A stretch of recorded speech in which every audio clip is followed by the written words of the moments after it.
possibly my favorite film from Stanley Kubrick. And of course, one of my favorite films of all time. One of my favorite sci-fi films of all time. Overall, a true masterpiece of cinema. 2001: A Space Odyssey, directed by Stanley Kubrick, written by him, Arthur C. Clarke, and of course based on the short story, I believe. Let me look it up.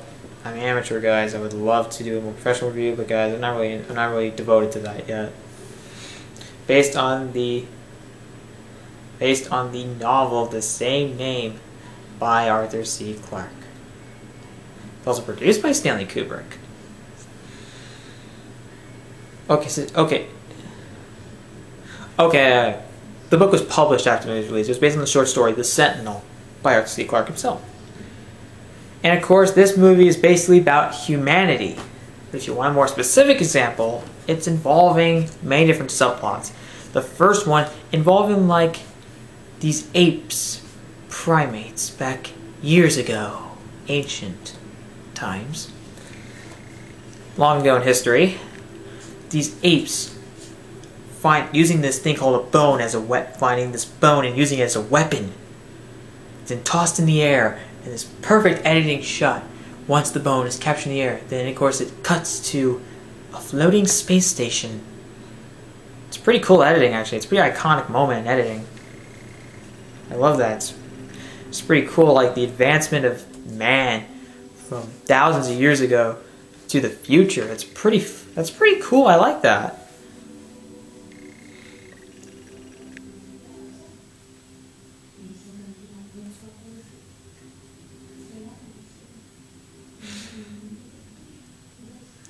Now, what do I think about it?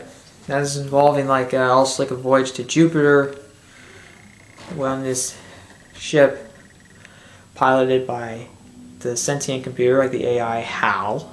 Everyone knows about that one, the greatest film history. After this discovery of this mysterious black monolith like on the moon, and of course near Jupiter. This is truly one of the most unique and one of the most challenging movies to ever been made. Kubrick is a true genius. I love this guy as a filmmaker. What films have I seen from him? Unfortunately, I haven't seen all of his movies, but I have seen a couple from him. And to be honest, he deserves a lot of great credit for him. Unfortunately, guys, I've not seen The Shining. Hate on me all you want. I own that movie. I will watch it one day. I have seen this, Full Metal Jacket, Clockwork Orange. This guy is a true master of filmmaking. He's truly one of the most influential, one of the most intelligent filmmakers to have ever existed. Rest in peace, Kubrick. Rest in peace, Kubrick. We will forever admire you. You are a legend, Kubrick. Remember this. Remember this. You are a legend. You're a legend. This movie deals with a lot of things such as evolution, humanity itself, extraterrestrial life, existentialism. Oh, Dr. Strangelove. I also saw Dr. Strangelove. That is a great movie. That movie's hilarious. Ones I want to see from him, let's see, Spartacus, Paths of Glory, maybe The Killing, maybe Lolita, Barry Lyndon. I actually have that also. Eyes Wide Shut. I actually have that also. Oh man. You are a true to cinema, Kubrick. Sorry guys, I'm tired today. I don't feel good.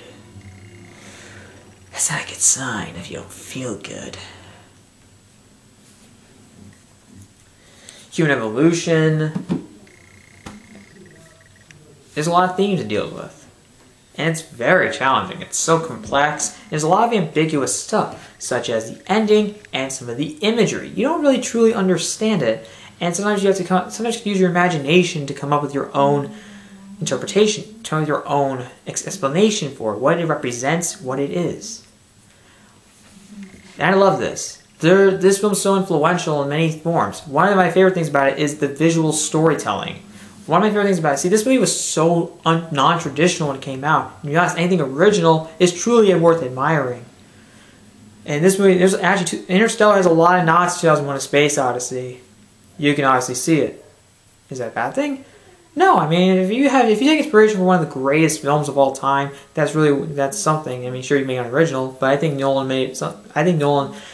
took some of that stuff and made it virtually his own, basically. Though you can still see nods to it, and to be honest, it is worth admiring. It's worth noting that the visual storytelling is fantastic. I especially love, because I mean, they don't have to keep explaining shit to you. The minimal use of dialogue creates this unique atmosphere. When it's really driven. Also, I do like the theme song. The theme song is great. I especially love the opening. The theme song is iconic. It's been homaged. It's been parodied. They even did it once in The Big Bang Theory. That was pretty funny. But it is pretty cool hearing it. And I kind of like seeing it. I kind of like to hear it like in a live orchestra. Anyone like to see that? Especially in this day? Sure, it wouldn't be the same. But come on. Who would not want to hear it in a live orchestra? Enough with today's like on YouTube and the music. Why not hear a live orchestra do it? That'd be pretty damn good. Like you hear it in all of its monstrous glory, true inspiration, and truly has that sense. It truly shows that sense of wonder, but also that sense of amazement, shock, surprise, so many things that theme song represents.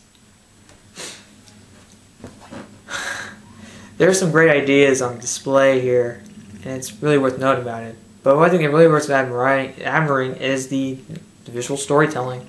See, they don't use a lot of dialogue. They use a lot of very unique angles. Now, okay, that sounds weird. What I'm saying is there are some pretty good ideas here, and there are some pretty good ideas. The visual storytelling works very well in its favor. It works perfectly in creating this very unique, creating such an experience not like anything else we've seen before. Seriously, I mean, even today, we don't really see a lot of films driven by visual storytelling. But if you want to see any that are driven by visual storytelling sometimes, Blade Runner, Gladiator, Alien. I mean, really, Scott is a visual director. He's a true visual director. You can say maybe George Lucas has some of that, because, I mean, Star Wars was really about the visuals, because, I mean, they have to explain everything all the time. But they did have dialogue more commonly, but they did have some pretty good visual effects.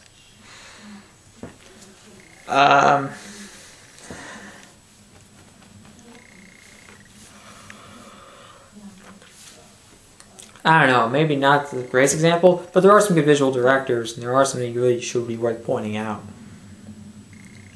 But, yeah, Kubrick's probably my favorite visual director, if not really just one of them. My favorite, he could be. I have not seen a lot of visual directors, but I think he's probably the best. Yeah. Use of dialogue is very uncommon today. Like, we always want to hear a lot of dialogue, usually because it feels almost uncomfortable to us. But to be honest, sometimes I just like kicking back and seeing stuff really on screen. You can tell what's going on. You don't need people talking about it. But also, there's some pretty good scenes. I mean, the use of visuals and some of these some of the use of visuals and some of these ideas they use. I know, in fact, there's one person who walks up like a ceiling, who like walks on the side of a wall to a ceiling to enter a room. And it's done with like this camera on the same angle. What exactly did they do? I don't know. Also, like that scene whenever that guy is jogging around the space station, like, you know, like how it's kind of like almost like the camera's put it sideways. There's a guy jogging around the set, like it's just it's like a circular area he's jogging around. And that's pretty cool how they did it. There's a lot of admiration going to how they filmed some of these scenes, which seem really hard to film. I mean, now these days we have some scenes like, I've seen some pretty hard scenes that looked hard to film. I mean, what about some of the scenes in Mad Max Road Warrior? I love that movie, 5 out of 5. But yeah, that one actually, it's a pretty cool scene, especially the car chase, the climactic car chase. That was fucking awesome. But also, damn, how hard was that? Same with Fury Road, they used so many of the cars. How hard was that to film? Seriously, there's so much admiration going for George Miller too. Also, that guy used there's also a lot of visual storytelling in that movie too. See, Road Warrior and Fury Road never had a lot of dialogue. They mostly relied on a lot of the visuals to really tell the story, and it works perfectly. Both those movies get a 5 out of 5. But anyways, I want to get back to Judgment Space Odyssey. There are some pretty good scenes, but also Hal's a pretty damn good villain. One of my favorites in film history. But also, he's a pretty good display of the dangers of AI. Classic example. He kind of started that thing, I think. I mean, knowing the fact that he killed a crew member, I know I'm spoiling this for you guys, but really, this movie came out in 1968. Come on. And especially you film fanatics, who has not seen that? Also, one of his most iconic lines, such as, I'm sorry, Dave, but I'm afraid I can't do that. Daisy, Daisy. Seriously, this guy's iconic. You just don't see AI villains like that anymore. One's as iconic, one's as threatening as that. Enough of the crappy humans. Why not technology being a villain? Also, these visuals are amazing. They didn't use a lot of CGI, and some of these scenes are spectacular even to this day. Especially when the astronaut, when the lone astronaut, the last remaining astronaut at that space station, who escapes and travels through that monolith. What I see there is visual brilliance, especially when you don't even use a computer to animate that. Practical visual effects. That's just amazing. They're spectacular visuals, and actually won Best Visual Effects, and that was Stanley Kubrick. The saddest thing in the world is that was Kubrick's only win. That was for visual effects. No denying there's admiration for that. He did visual effects. He's an artist for that. Very damn cool. But seriously, that guy deserves a lot of admiration. But seriously, this guy is a legend. No, in fact, he only won one Oscar, and that was for fucking visual effects. It makes me so sad. This guy was nominated for Best Picture, Director, and Adapted Screenplay for Barry Lyndon, Adapted Screenplay for The Whole Metal Jacket, Picture, Director, Adapted Screenplay for Clockwork Orange. Why did I zone out there? He also was nominated for Best Director and Adapted Original Screenplay for 2001: A Space Odyssey alongside Arthur C. Clarke. He also was nominated for Best Picture, Director, Adapted Screenplay for Dr. Strangelove. This guy has so many Oscar nods in his name, and he only got one. And that's just so sad because so many of these films are truly amazing. They're classics. They're masterpieces. 2001: Space Odyssey is a film that can really test your mind and really will make you think. It's kind of like Waking Life, although Waking Life did it from a philosophical standpoint. Could this have some philosophical conversations? Maybe in terms of the AI and some of the maybe the ways of exploration of space and maybe the monolith in some sort of way. And also the ending's pretty ambiguous, involving like that space baby. Although seriously, this film was truly unique when I saw it. I saw this years ago. And seriously, there's nothing forgetful about it. You can't forget about this because this film is an experience. It's a true experience. It's going to be hard to forget. This is especially for anyone who's a sci-fi fanatic or a newcomer to sci-fi. This is one that will truly make you appreciate sci-fi in a whole new different way. That's if you find some way of appreciation for this film. It's going to be hard to really appreciate, especially if you're a traditional film goer.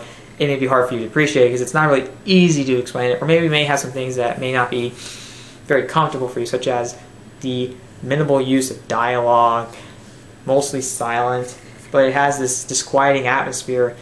I don't know if that's really right. It has this, like, most of the scenes in there are pretty shocking. Some of these scenes are pretty tense and pretty shocking, even though there's no real music playing them. You just hear like this drone or something in the background.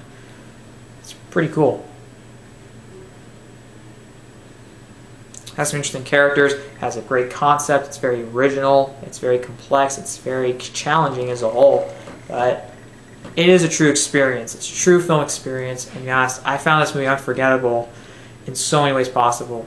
It's been a part of film culture for so many years, it's an influence in sci-fi, and it's just unbelievable. This monolith, I mean, when this guy travels through it, what you see is just almost like a drug trip. It's just so amazing, and also, but it's not like a bad one, like a bad acid trip.